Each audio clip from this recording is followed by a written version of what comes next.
Obama. He's not what you think. They're trying to make him look like a Muslim. In the U.S., he may have been a Muslim at one point, but they want to hide in the U.S. But in the world, they want to say, oh, he's a Muslim. You should like him. I'm basically a writer. I'm a historian. I've written about terrorism in Central Europe. I've written about George Bush the Elder. My unauthorized biography of George Bush is, I think, a fairly well-known book on the internet. I've written about the world economic crisis, a book called Surviving the Cataclysm. I've done essays on history called Against Oligarchy, and then 9/11 Synthetic Terror Made in USA. And I have one book that's now out, Obama, the Postmodern Coup, The Making of a Manchurian Candidate. But I'm so alarmed by the phenomenon of Obama that I've written not one book this year, but two. There's a second book coming out, The Unauthorized Biography of Obama. In terms of U.S. politics, my task is basically to call people's attention to the most dangerous covert operation that's going on at any given time. From 2001 to 2007, that was the entire 9/11 myth and the attempt to start wars, the Afghan war, the Iraq war, and for a time, the Iran war. Up until about the middle, say about July, August of 2007, that was a very real danger, so I focused on that. Now, that danger is changing. It has radically shifted.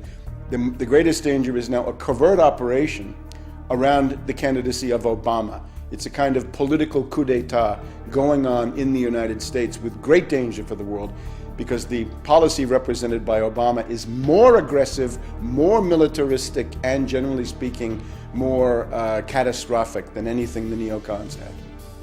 There's nothing good to say about McCain, just much worse things to say about Obama. Obama is a world tragedy in the making. This is a catastrophic situation if Obama becomes president. He is a puppet of the Trilateral Commission, and in particular of Zbigniew Brzezinski. And this is a clique of bankers. They ran the Carter administration. Many people today don't remember how disastrous the Carter administration was, but it was a very, very terrible time, economically as well as strategically. And now this same group has groomed another puppet, this time with more preparation, more indoctrination. So this is the moment where this clique of bankers decides to bring in a new face. And this time, not a right-winger, not a neocon, but a left-wing demagogue who promises hope and change, but actually represents policies that are qualitatively worse, qualitatively more destructive, and he can deliver Europe as pawns, as puppets, as expendable assets. Because the project of the next administration in the US, if it's Obama, is going to be not so much wars in the Middle East, but wars on a greater scale. Because Brzezinski says the center of power in the world is not Iran, it's Moscow and Beijing. And therefore, Brzezinski is determined to smash, essentially, Russia and China in the next period ahead in order to let the US-British world domination go on for another 100 years. Now that's the project.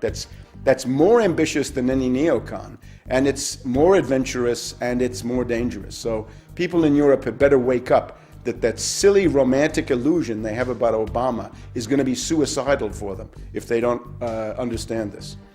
There are right-wingers who don't know how to attack Obama. I would attack Obama in the way that I've just said. He is a puppet of finance capital of the worst possible circles, of David Rockefeller, George Soros, and this group.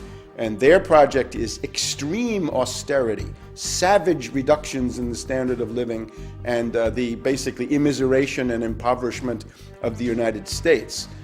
In terms of foreign policy, it is this plan to have a global showdown with Russia and China. So for that, they need left cover.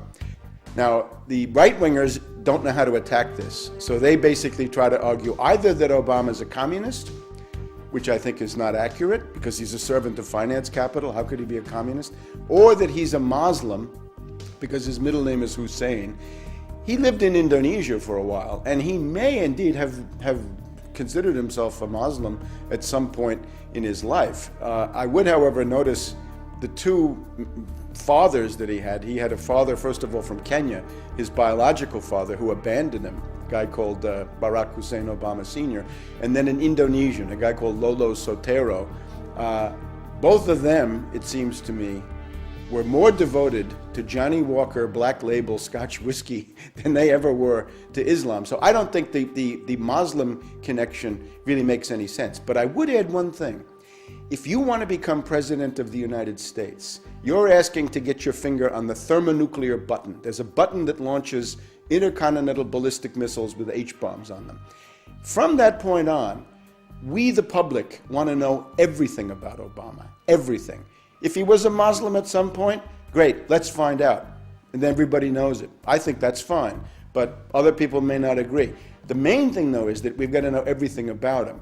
We've got to know, did he sign up for for selective service? Is he HIV positive? Does he have a criminal record? Is he bisexual? Does he smoke crack cocaine? These are all charges that have been made about him. The guy is a puppet of the worst circles of imperialism.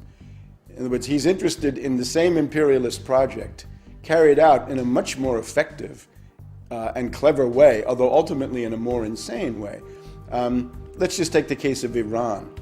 The neocon looks at Iran and says, somebody like McCain, right? He says, we want to bomb Iran. Brzezinski says, you're crazy. You can't do that. You're too weak. You're too bankrupt. You're too isolated. You're too hated. You know what you do with Iran, says Brzezinski? He says, I don't want Iran at war with the United States. I want Iran at war with Russia. Let's turn Iran into a tool, into a puppet, and play Iran against Russia. And Brzezinski said, I show you how to do that. I played Afghanistan against the Soviets, and I destroyed the Soviets. So if we look at Syria, the neocon looks at Syria and says, let's attack Syria. Brzezinski says, you're crazy, don't do that. Make a deal with Syria. There's a very important Russian naval base in a place called Tartus on the Mediterranean. And Brzezinski has just been in Iran. He went for the Rand Corporation a couple of months ago. The goal would be to get the Russians out of Tartus and try to turn Syria, if possible, against the Russians. So instead of having Muslims as being the target, the Muslims become cannon fodder for the project against Russia and China. Let's take Chinese Turkestan. Right? There's a Muslim minority there, the Uyghurs. Right? What's Brzezinski's plan for them? It's to have them fight and die in some kind of an insurrection. He's got an insurrection going in Tibet. The idea right now is forget about the target list that you've known. The target list is getting bigger. Let me add a couple of others to the target list. Let's take Sudan, Arab country, Arab League. Why is Sudan being targeted? What's the story with Darfur? Why are they doing that? Are they really concerned about a humanitarian emergency? No.